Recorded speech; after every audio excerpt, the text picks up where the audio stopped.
Mi nombre es Eleanor Bennett, tengo 72 años y vivo en Savannah, Georgia. Los que me conocen hoy, en el Forestside Farmers Market, vendiendo mis hierbas medicinales y ofreciendo consejos sobre remedios naturales. No pueden imaginar el infierno que viví. Me llaman Miss Ellie de las hierbas, la mujer siempre sonriente, con palabras de consuelo para los que sufren. Pero detrás de esa sonrisa se esconde una historia que mantuve en silencio durante mucho tiempo, hasta que decidí que ya no podía callar. Nací en una familia marcada por la dureza. Perdí a mi madre cuando era pequeña, y mi padre era un hombre que no sabía demostrar afecto. Prometí que mi hijo no viviría una infancia vacía de amor. Cuando Junior nació, su padre nos abandonó al saber que yo estaba embarazada, dejando atrás promesas vacías y sueños rotos. A pesar de mi juventud y falta de recursos, decidí criar a mi hijo con todo el amor que nunca recibí, trabajando incansablemente para darle una vida mejor. Durante más de 20 años, trabajé en una fábrica textil. Me despertaba a las 5 de la mañana, preparaba el desayuno, organizaba el almuerzo de Junior y tomaba 2 autobuses para llegar al trabajo antes de las 7. La fábrica era un lugar caluroso y lleno de polvo, donde docenas de mujeres cosían prendas que nunca podríamos permitirnos. Día tras día mis manos se endurecían, mi espalda dolía y mis ojos se fatigaban por el esfuerzo constante.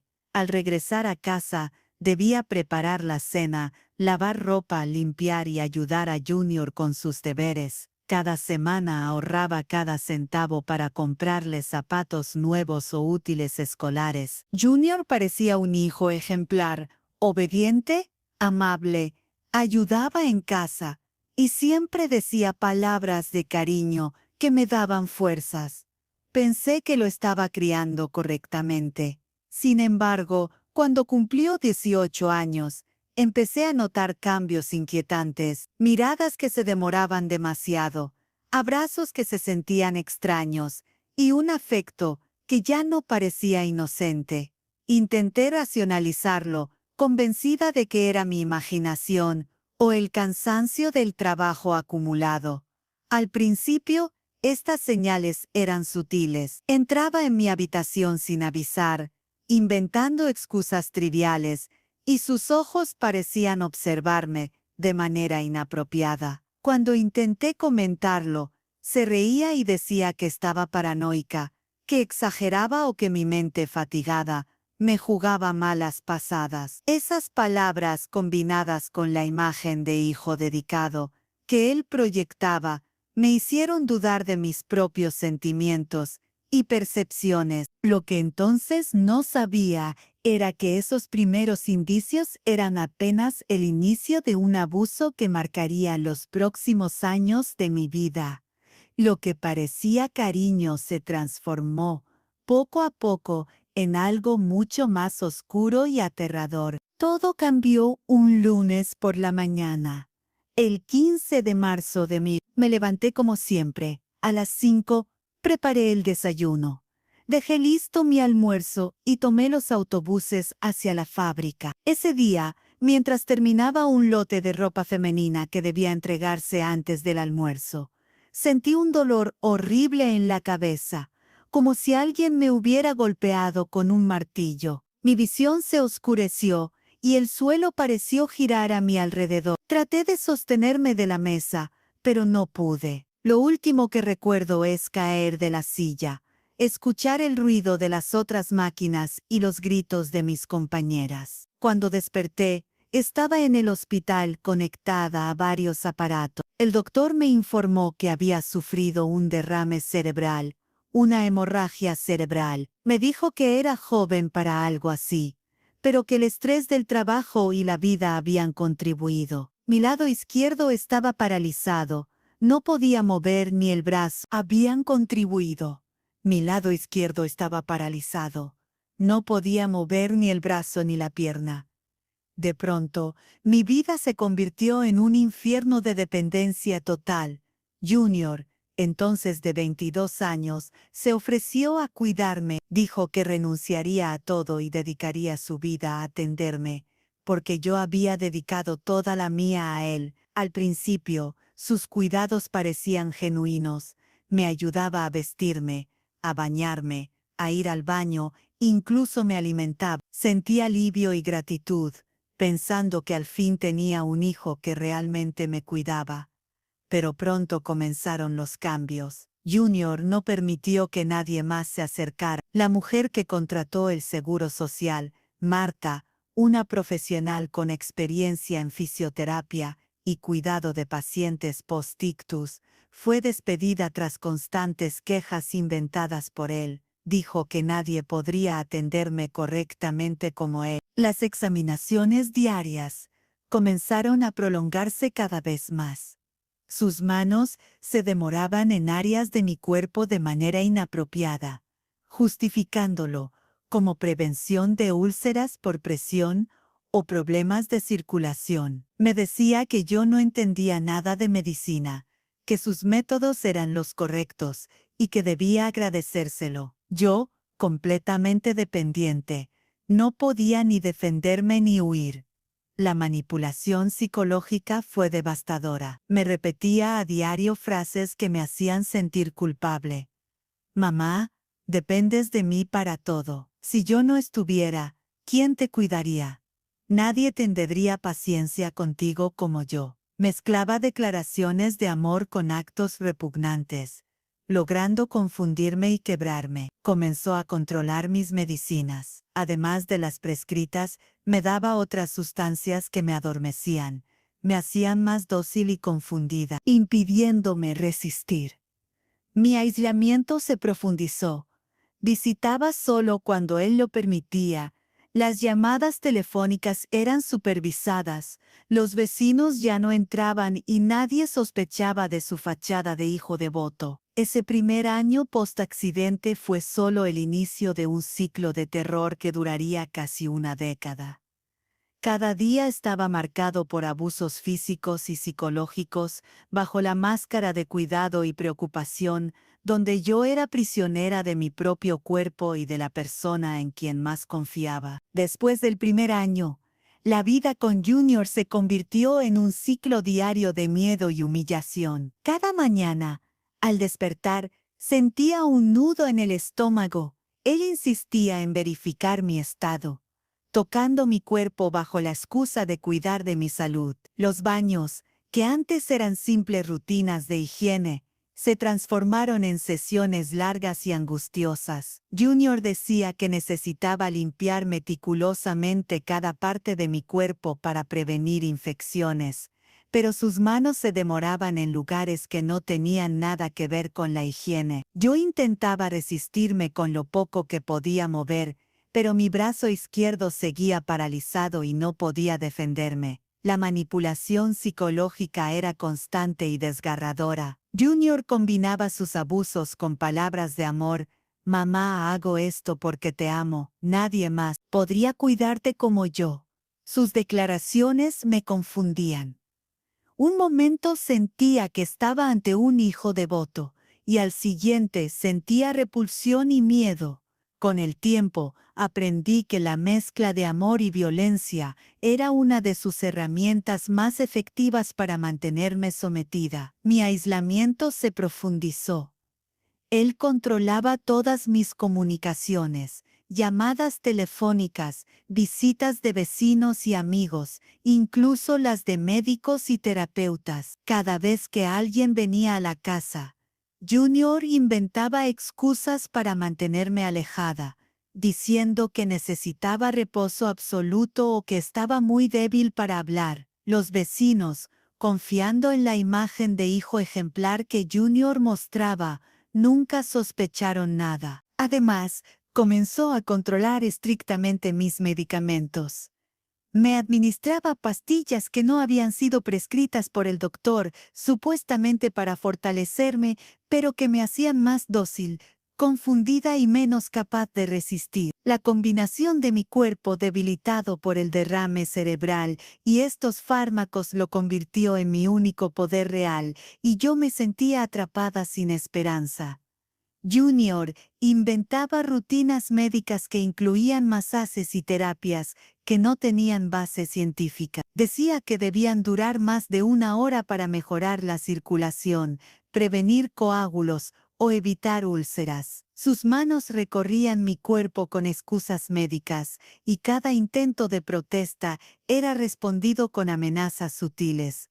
Si dices algo nadie te creerá, serías la paralítica que inventa historias. La culpa y el miedo me paralizaban aún más que la hemiparesia que sufría. Poco a poco, perdí contacto con el mundo exterior. Mis amigas, vecinos y miembros de la iglesia dejaron de visitarme, convencidos por las mentiras de Junior. Yo me convertí en una prisionera dentro de mi propia casa, vigilada y manipulada por alguien que se hacía llamar mi hijo, el ser que debía protegerme. Cada día parecía idéntico al anterior: baños largos y humillantes, masajes forzados, control absoluto sobre mis movimientos, mis palabras y mis medicamentos.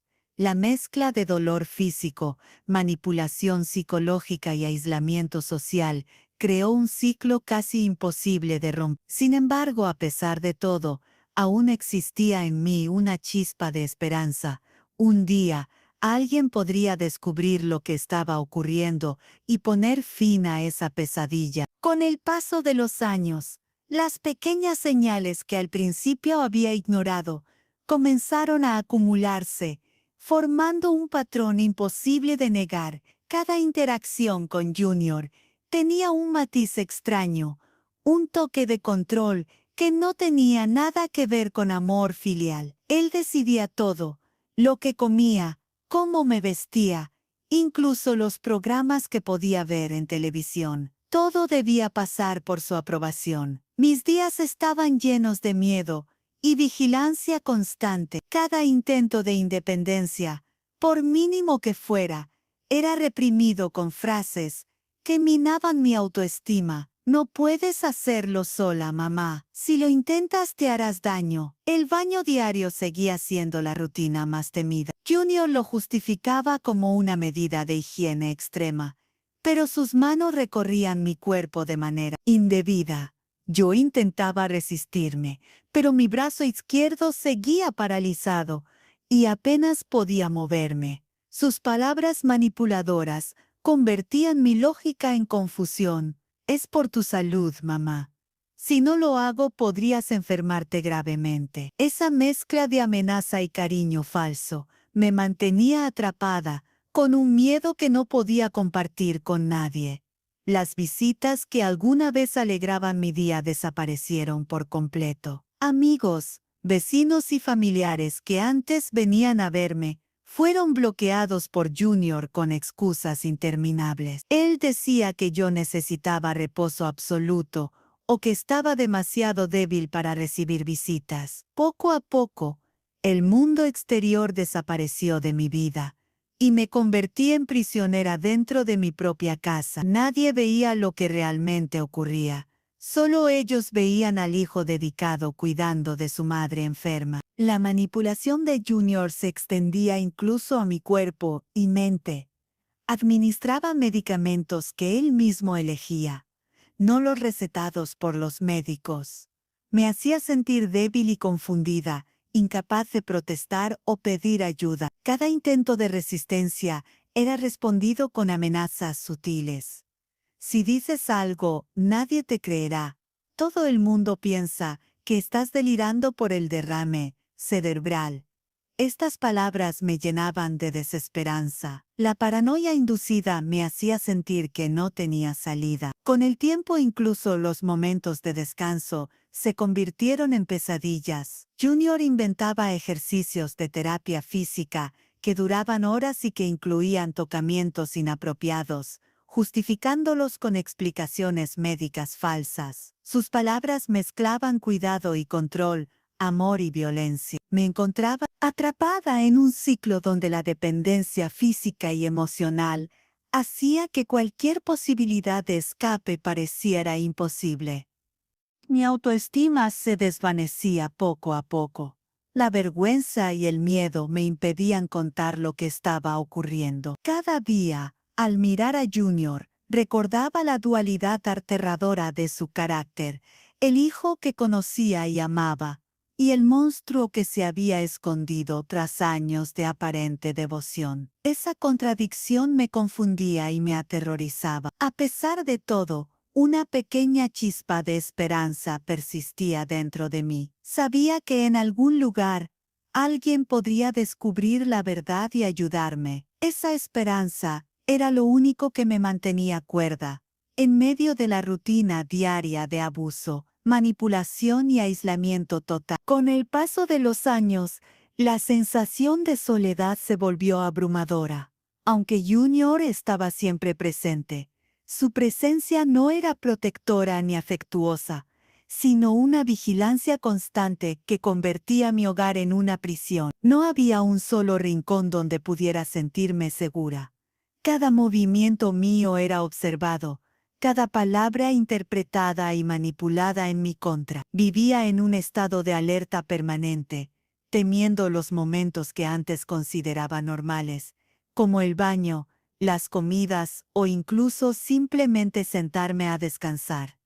El miedo se convirtió en un compañero inseparable. Cada vez que Junior se acercaba con una excusa médica o con su aparente preocupación, mi cuerpo reaccionaba con ansiedad, con un nudo en el estómago y un temblor incontrolable. Mi mente estaba atrapada entre la incredulidad y desesperación. ¿Cómo podía este ser, al que yo había dado todo, comportarse de manera tan cruel? Cada día era un ejercicio de resistencia silenciosa, conteniendo el llanto y la desesperación, fingiendo obediencia mientras mi alma se quebraba lentamente. La manipulación emocional era tan poderosa como los abusos físicos. Junior se presentaba como el hijo devoto, el cuidador incansable, y yo era la madre agradecida que debía reconocer su sacrificio. Cada protesta que intentaba expresar era sofocada con palabras que me hacían dudar de mí misma. Si no colaboras, podrías empeorar tu condición. Nadie más podría cuidarte como yo lo hago. Estas frases eran un veneno que se infiltraba en mi mente, haciendo que la culpa y el miedo dominaran mis pensamientos. Aislada de amigos, vecinos y familiares, la casa se convirtió en un mundo cerrado donde solo existía él y yo. Las paredes parecían encogerse cada día más mientras mi mundo exterior desaparecía lentamente. Las visitas que alguna vez me daban alegría eran negadas, justificadas con excusas sobre mi salud o mi debilidad. Incluso el teléfono, que podría haber sido un canal de ayuda, estaba controlado. Junior siempre respondía, escuchaba y manipulaba las conversaciones, asegurándose de que nadie sospechara la verdad. El tiempo se volvió un enemigo invisible. Cada día parecía repetirse, un ciclo interminable de vigilancia, abusos y manipulación psicológica. La esperanza de ser liberada de esas situaciones se mezclaba con el miedo de que cualquier intento de denuncia fuera inútil. Mi cuerpo, limitado por la parálisis, era incapaz de actuar. Mi voz, debilitada y controlada por medicamentos, apenas podía gritar por ayuda, y mi mente estaba atrapada en un laberinto de terror y confusión, dudando incluso de mis propias percepciones. Aún así, en medio de la oscuridad, la esperanza persistía. Una pequeña chispa, aunque débil, recordaba que la vida fuera de esa prisión existía. Cada pensamiento sobre justicia, sobre ser escuchada y protegida, mantenía viva la posibilidad de un futuro diferente. Sabía que, algún día, alguien podría descubrir la verdad y actuar. Esa certeza mínima era lo único que me sostenía durante los momentos más oscuros, permitiéndome continuar, día tras día, atrapada entre la soledad, el miedo y la desesperación. Después de años, Viviendo en ese tormento silencioso, un día sentí una chispa de valentía.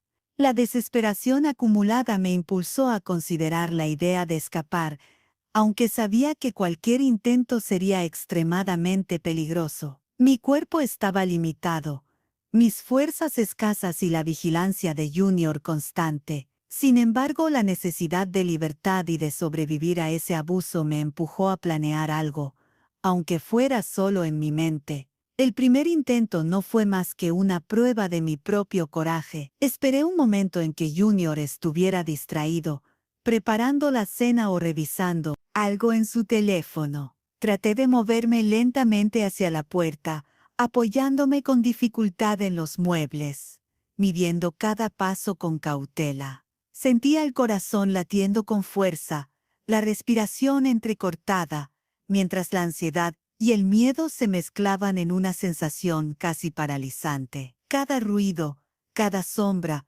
parecía un presagio de desastre. Al llegar a la puerta, escuché que Junior se acercaba. Su voz resonó detrás de mí, calmada pero firme, preguntando qué hacía. Un escalofrío recorrió mi cuerpo. Por un instante, pensé que mi intento había fracasado. Su presencia era abrumadora, su autoridad incontestable. Sentí que todos mis planes se desmoronaban, que no había posibilidad de escapar. Sin embargo, logré decir unas palabras vacilantes, pidiendo ir a la farmacia por una medicina, intentando usar un pretexto para salir de la casa. Él dudó un momento, y en ese instante supe que cada segundo contaba. Esa breve escapatoria me permitió entender con claridad la magnitud del peligro en el que vivía. No era solo un hijo abusivo, era alguien calculador, manipulador y peligroso, capaz de crear una apariencia de normalidad que engañaba a todos a su alrededor. La revelación fue aterradora. Cualquier intento de confiar en otros, de buscar ayuda sin un plan preciso, podía ponerme en mayor riesgo. Cada decisión debía ser calculada, cada movimiento pensado con anticipación. Después de esa experiencia, comprendí que la supervivencia dependía de estrategia y paciencia. No podía actuar impulsivamente, debía esperar el momento adecuado, observar cada patrón de su comportamiento y encontrar aliados que pudieran ayudarme sin ponerme en mayor peligro. Empecé a anotar mentalmente detalles, horarios, hábitos y momentos de descuido que pudieran convertirse en oportunidades. La planificación se convirtió en mi herramienta de resistencia, mi forma de mantener un mínimo de control sobre mi vida, aunque el miedo siguiera siendo constante. A partir de ese día, la conciencia de la amenaza real se volvió más intensa. Cada contacto con él debía ser medido, cada palabra cuidadosamente elegida para no despertar sospechas. La rutina de abuso continuaba, pero ahora con un ojo siempre puesto en posibles oportunidades de liberación. La mezcla de terror y esperanza me acompañaba constantemente, recordándome que cada pequeño paso hacia la libertad era vital. Comprendí que mi vida estaba en manos de mi propia astucia y determinación. El miedo seguía presente, pero ahora coexistía con la chispa de resistencia que me permitiría, algún día, escapar de ese infierno que había sido mi realidad durante tantos años. Después de darme cuenta de la magnitud del peligro, entendí que no podía actuar sin un plan cuidadosamente estructurado. Cada momento que vivía bajo el control de Junior debía ser observado, registrado mentalmente y analizado para encontrar una posible oportunidad de escape. La desesperación se mezclaba con la esperanza. Sabía que si fallaba, las consecuencias serían catastróficas, pero también entendía que permanecer pasiva significaba continuar viviendo un infierno interminable. Comencé a identificar patrones en su comportamiento, pequeños momentos de distracción que podían convertirse en mis aliados. Observé cómo organizaba su día, a qué hora se concentraba en tareas específicas, cuándo salía de la casa y cuánto tiempo tardaba en regresar. Cada detalle era vital, cada pequeño descuido era un hilo de esperanza, que podía tejerse hasta formar un plan viable. Mientras tanto, la vida cotidiana continuaba como un cruel teatro de normalidad. Junior seguía con sus abusos, sus tocamientos disfrazados de cuidados médicos, sus manipulaciones psicológicas, que me hacían sentir culpable por sentir miedo o repulsión. Sin embargo, cada vez que realizaba un seguimiento meticuloso de sus hábitos, sentía que recuperaba una pequeña parte de mi poder perdido. Esa sensación me daba fuerzas para seguir adelante, aunque cada día fuera un desafío físico y emocional. En medio de esa preparación silenciosa, comencé a pensar en Charles, un vecino amable y confiable que había mostrado preocupación genuina por mí años atrás. Su presencia, aunque distante, representaba una luz en medio de tanta oscuridad. Planificar mi escape no era solo una cuestión de sobrevivir. Debía garantizar que Charles y cualquier otra persona que pudiera ayudarme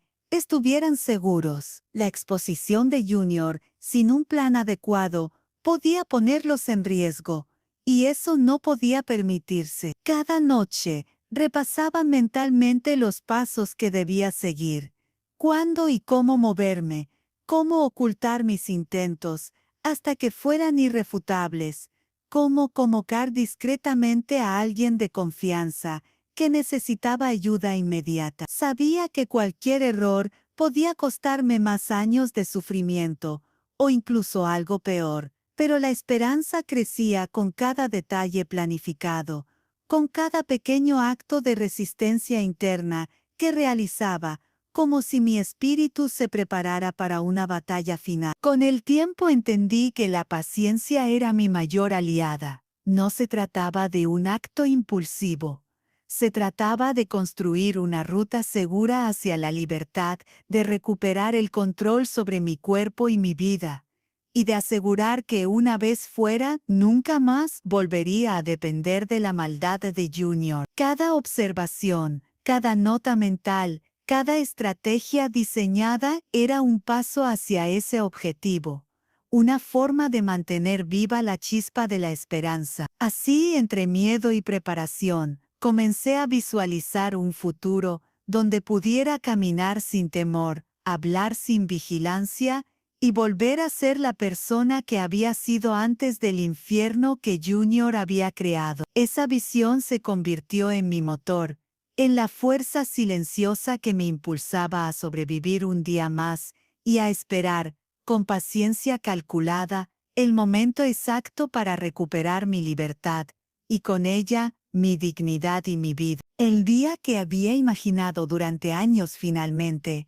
llegó, y con él, una mezcla de miedo, tensión y determinación que no había sentido antes.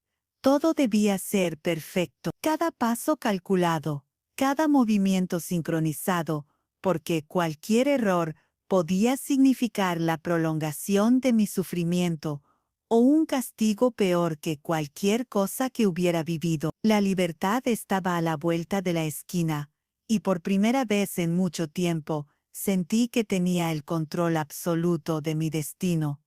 Esa mañana me desperté temprano, antes de que Junior comenzara su rutina habitual.